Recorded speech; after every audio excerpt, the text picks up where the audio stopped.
Hai semuanya, pernahkah kamu merasa semua rencana yang sudah disusun rapi selalu berujung kegagalan? Kamu sudah semangat di awal, membuat daftar-daftar yang panjang, membayangkan hasil akhirnya yang indah, tapi entah kenapa, di tengah jalan semuanya buyar. Motivasi menghilang, tantangan terasa terlalu berat, dan akhirnya kamu kembali ke titik nol. Merasa frustasi dan bingung. Jika jawabanmu iya, jangan khawatir, kamu tidak sendirian. Fenomena ini dialami oleh banyak orang, dan seringkali penyebabnya bukan karena kamu kurang kompeten atau tidak punya cukup bakat. Kegagalan ini seringkali berakar pada cara kita merencanakan, mendekati, dan menghadapi prosesnya itu sendiri. Salah satu alasan terbesar mengapa rencana seringkali gagal adalah karena kita tidak memiliki tujuan yang spesifik dan terukur. Bayangkan kamu ingin hidup lebih sehat. Ini adalah niat yang bagus, tapi terlalu umum. Apa artinya lebih sehat? Apakah itu berarti makan lebih banyak sayur, lari maraton, atau hanya tidur lebih awal? Karena tujuannya tidak jelas, langkah-langkah yang harus diambil pun menjadi kabur.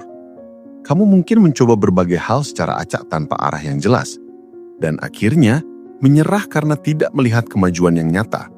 Sebaliknya, jika kamu mengubah tujuan itu menjadi lari 5 km tanpa berhenti dalam waktu 3 bulan, semuanya menjadi lebih jelas.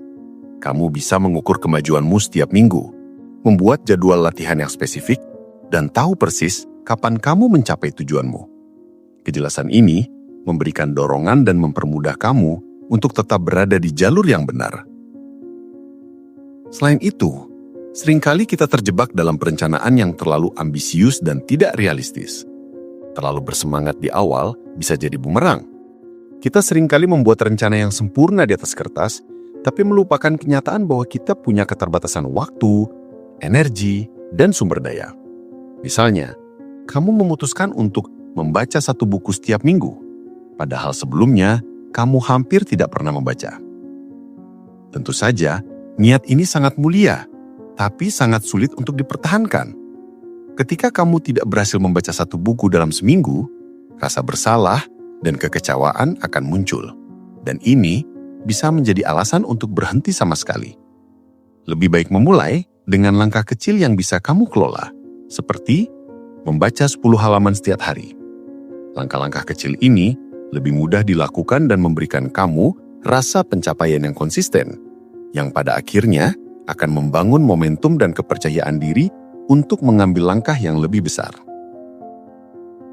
Aspek lain yang sering dilupakan adalah kurangnya antisipasi terhadap tantangan. Kita cenderung hanya fokus pada hasil akhir yang indah dan mengabaikan kemungkinan-kemungkinan buruk yang bisa terjadi di tengah jalan. Kita membayangkan jalan yang mulus tanpa hambatan. Padahal, kenyataannya, hidup itu penuh ketidakpastian.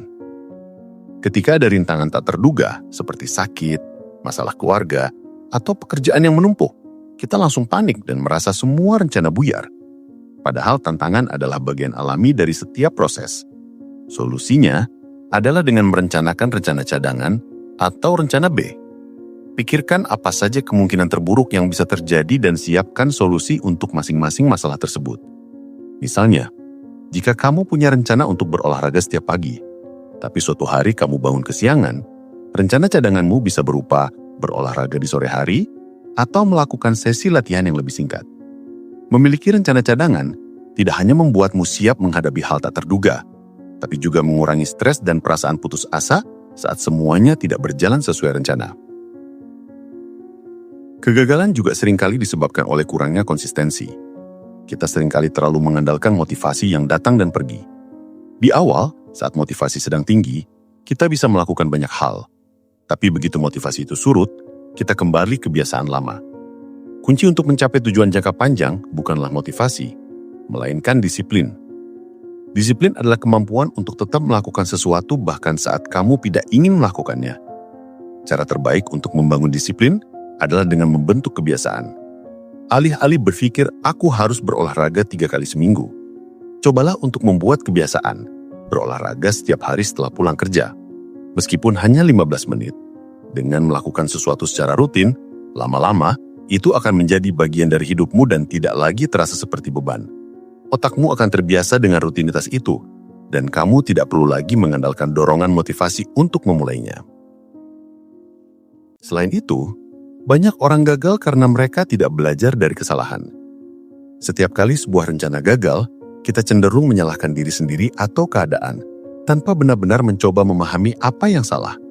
Padahal, setiap kegagalan adalah pelajaran berharga. Alih-alih melihatnya sebagai akhir dari segalanya, lihatlah kegagalan sebagai umpan balik. Tanyakan pada dirimu sendiri, apa yang bisa aku lakukan dengan lebih baik? Atau, apa yang membuat rencanaku tidak berjalan? Mungkin kamu butuh lebih banyak waktu, sumber daya, bahkan pendekatan yang berbeda. Analisis kegagalanmu secara objektif, dan gunakan informasi itu untuk memperbaiki rencana selanjutnya. Proses ini disebut iterasi, di mana kamu terus-menerus memperbaiki rencanamu berdasarkan hasil yang kamu dapatkan. Ini adalah cara yang digunakan oleh banyak perusahaan dan orang-orang sukses untuk mencapai tujuan mereka. Penyebab lain yang tak kalah penting adalah kurangnya dukungan sosial. Kita seringkali mencoba menyelesaikan semuanya sendirian. Padahal memiliki orang-orang di sekitar yang mendukung dan memotivasi kita bisa membuat perbedaan besar. Ceritakan rencanamu kepada teman atau keluarga yang dapat dipercaya. Dukungan mereka bisa menjadi sumber motivasi saat kamu merasa putus asa. Bahkan, kamu bisa mencari komunitas dengan tujuan yang sama. Misalnya, jika kamu ingin belajar bahasa baru, bergabunglah dengan grup belajar bahasa. Jika kamu ingin menjadi lebih figar, carilah teman untuk berolahraga bersama. Berada di lingkungan yang positif dan saling mendukung, tidak hanya membuatmu merasa lebih termotivasi, tapi juga memberikanmu akuntabilitas. Kamu akan merasa lebih bertanggung jawab untuk tetap berkomitmen karena ada orang lain yang mengamati dan mendorongmu. Dan yang terakhir, dan ini adalah salah satu yang paling sering dilupakan, adalah kurangnya fleksibilitas. Kita seringkali terlalu kaku dengan rencana yang sudah dibuat. Ketika kenyataan tidak sesuai dengan apa yang ada di kertas, kita langsung merasa frustasi. Ingatlah bahwa rencana adalah panduan, bukan hukum. Dunia terus berubah dan kita harus bisa beradaptasi. Jika suatu metode tidak berhasil, jangan ragu untuk mencoba metode lain. Jika tujuan yang kamu tetapkan di awal terasa terlalu berat, tidak ada salahnya untuk menyesuaikannya. Fleksibilitas ini bukan berarti kamu menyerah, melainkan kamu bersedia untuk menemukan jalan lain menuju tujuanmu. Orang yang paling sukses bukanlah mereka yang tidak pernah gagal, melainkan mereka yang mampu beradaptasi dan terus maju ke depan meskipun menghadapi hambatan. Jadi, solusi untuk semua masalah ini adalah dengan mengubah cara pandangmu, mulai dari membuat tujuan yang spesifik dan terukur, yang bisa kamu lacak perkembangannya. Kemudian, buatlah rencana yang realistis dimulai dari langkah-langkah kecil yang mudah dikelola. Jangan lupakan rencana cadangan untuk menghadapi tantangan yang tak terduga. Bangun disiplin dengan membentuk kebiasaan bukan hanya mengandalkan motivasi yang datang dan pergi. Jadikan setiap kegagalan sebagai pelajaran dan gunakan itu untuk memperbaiki diri. Cari dukungan sosial dari orang-orang terdekat atau komunitas. Dan yang paling penting adalah jadilah orang yang fleksibel dan bersedia beradaptasi dengan perubahan. Dengan menerapkan semua solusi ini, kamu tidak hanya akan meningkatkan peluang keberhasilan rencanamu, tapi juga membangun ketahanan mental yang akan membantumu menghadapi tantangan apapun di masa depan. Kegagalan bukanlah akhir, melainkan awal dari proses pembelajaran yang akan membawamu lebih dekat pada apa yang kamu impikan.